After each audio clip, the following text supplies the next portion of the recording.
morning mga tropa. So, dito na naman tayo sa Power Skills Technical Center. Pasilip ko sa inyo yung ginagawa nila ngayon. So, nag-PMS sila. Basic PMS po sa Power Skills Technical Center.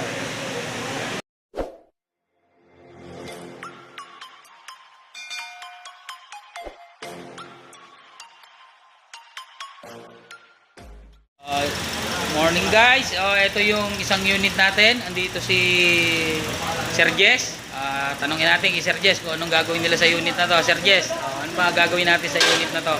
Sir, sa first procedure natin, sir, magre-reading po na po tayo ng ECU. So ano yung ano yun natin? PMS ba? Basic? Basic PMS, sir, gagawin po natin. Basic PMS lang. Sige. Ano ba mga gagawin natin dyan sa unit? After natin, sir, ma-check po yung fault ng, ng ECU. Saka po tayo proceeding po sa check po ng filter, saka ng mga spark plug po. Or plug, and then ano pa? And then magti-cleaning po tayo ng mga brakes. Then proceeding po tayo ng change oil po, sir. Change oil. So, open brake. So basic PMS daw sila. Ayan. Engine tune-up. Nag-ano sila ng pasilip nga star sa nag-ano sila ng ECU. Magre-reading, nag-i-scan ng ECU, ayan.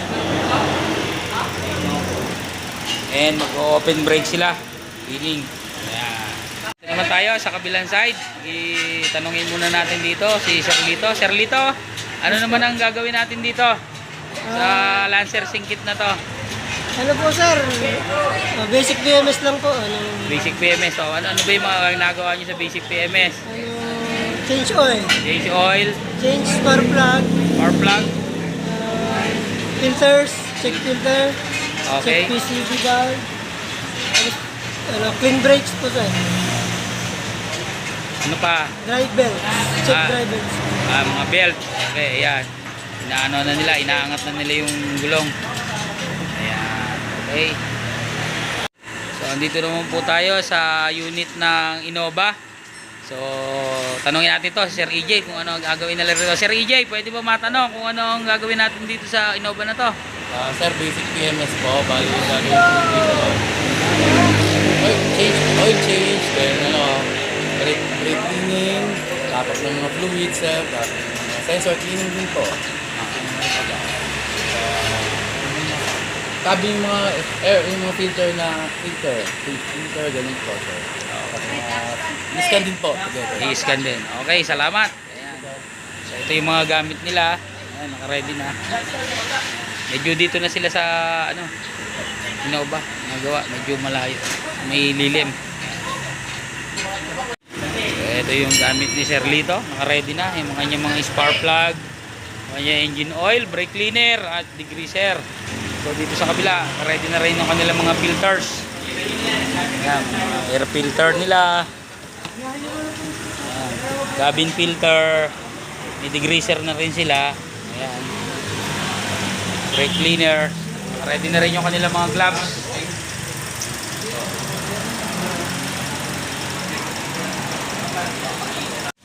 So, ito po yung lumabas sa scanner namin. Okay naman kami.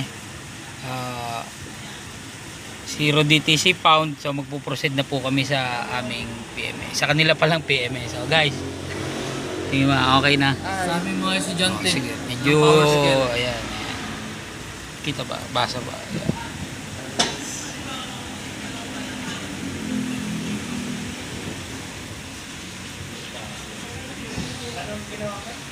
Lito, kumusta tayo dyan? Ano ginagawa natin? Sir, nag-refactor ng bearing. Repack na ng bearing. Bakit? Tuyo na ba? Madumi na sir, padalitan lang. Oo, madumi na. O sige, para mas ma-preserve na mapatanggal natin yung bearing natin. No? So kahit yan ay luma, kapag na-maintenance, o natagal din yan. Prevent natin yung mga sira. Okay. Nag-repack si Lito ng bearing ngayon. Ng bearing ng rear wheel hub. So dito naman, nakakalas na sila, open brakes na sila sa BIOS.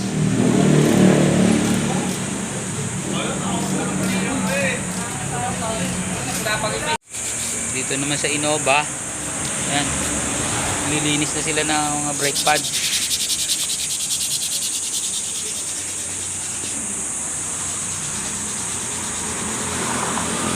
Sir, papaklasin pa lang.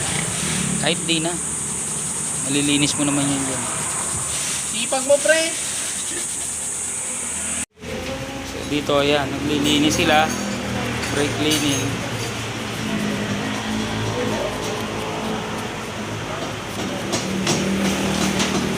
Tirahin naman natin yan ng tuwing mo lang agad. Pagka banlawan nyo ng brake cleaner para magandang maganda. Malinis na malinis yung ating Reno.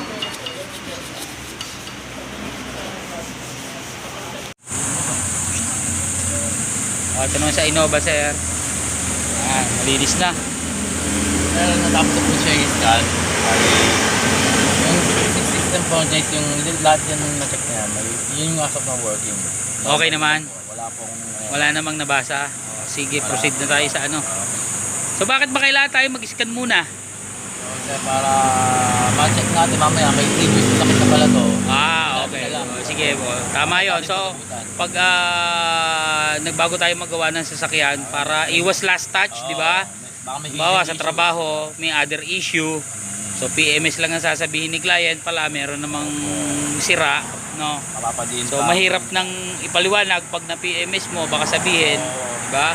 Sa atin na sira. Bago natin siya, sir, pala sir. Oo, Pakita kaya- natin kay customer. Tsaka talaga scan muna para Para... sigurado ka. Bakit? Kasi di ba meron din namang talaga tawag na pending code. Yung mga pending code Wala na naman dating nakaano pending code sa lahat. na hindi nagche-check engine, meron pero hindi lumalabas sa dashboard, hindi nag-check engine. Okay? So good. Nililinis ang sir, linis na linis.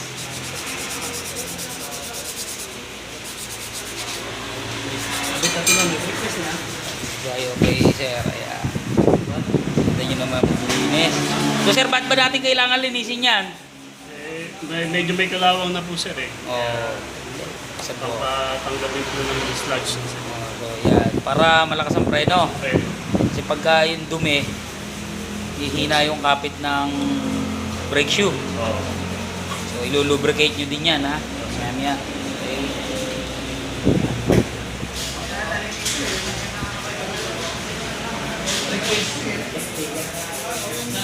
So ayan, ang lubricating point niya yung sa likod, yung Sir, magkabila. oo, yung nakasandal doon sa yung metal part nitong brake shoe. Sir, Kasi pag bumuka yan, nakasandal yan sa brake backplate. So pag bumuka yung ganon, pag walang lubricate, walang brake paste yung mga likod niyan, pag pepreno mo, ik. Pag yung aapak, ik. Narinig mo yung buka ng brake shoe. So ayan, mamaya lagyan natin ng Saka brake dito paste sa yun, ilalim ha? sir. No? Oo. Makikita mo naman yung lubricating point niyan, yung tinutungtungan ng brake shoe mismo.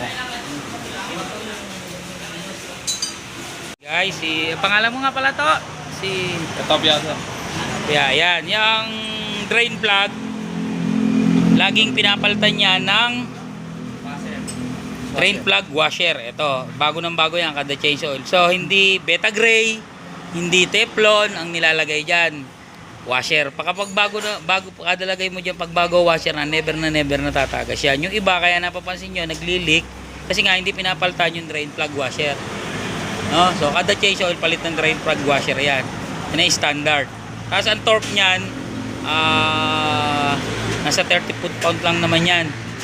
Oh, 30 lang yan. Hindi masyado hindi ino-overtight yan. Yung iba kaya nalolo thread kasi nga hindi pinapalitan ng drain plug washer, natagas, i-overtight, yun. Nalolo thread tuloy. Yung iba naman lalagyan ng teflon. So yung teflon nakakasira din ng thread yan eh. Iba beta gray. So hindi beta gray, drain plug washer ang ilalagay sa drain bolt ng oil pan. Okay? SOP yan pagka palit ng drain plug washer kada change oil ng drain plug.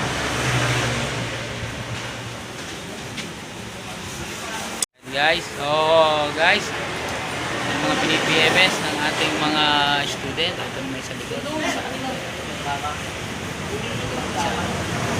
So kung mapapansin nyo, guys, nakapokus tayo ngayon sa PMS kasi nga ang topic natin ngayon is about PMS, engine PMS, basic maintenance, no? Basic PMS. So kasi yung module 2 natin, puro siya PMS, PDI and PMS. So ngayon, nakapokus siya sa brake, basic PMS nga. Yung ibang topic natin, makakita nyo naman, merong PMS ng drivetrain, ng steering system, yan, na suspension system ng rear tsaka front. So ngayon sa basic PMS, yan nga, yun yung mga ginagawa nila. Kaya ron sa video natin ngayong araw na to, puro tayo basic PMS. Sabay-sabay yan. Ano nila? Isang Vios, isang Lancer, singket, pula, at yung sa banda dulo naman doon, yun naman ang Innova diesel engine. So ayan, kung nakikita nyo, i-stack up na yung slider pin. Ayan, hirap nakakalasin, di ba? Yun. So ayan, tuyong-tuyo na, no? So ayan ang dahilan kung bakit nag-i-stack up. No, ayan, halos wala na siyang lubrication. Kaya ngayon, yung pag tumagal yan, stack up yan, kung mapapansin nyo yan, pag stack up yung caliper pin, hindi nagpapantay ang ubos ng inner tsaka outer na brake pad.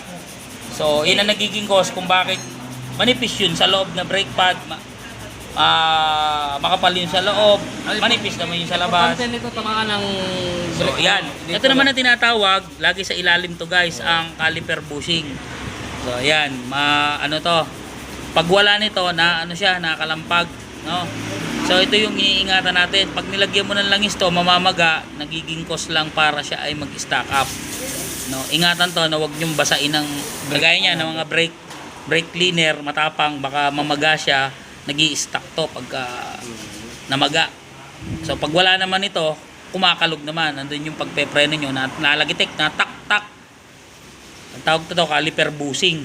Yung iba, tinatanggal na to, nilalagyan ng teflon. Pag walang-wala, mahirap maghanap nito, pero may purpose to.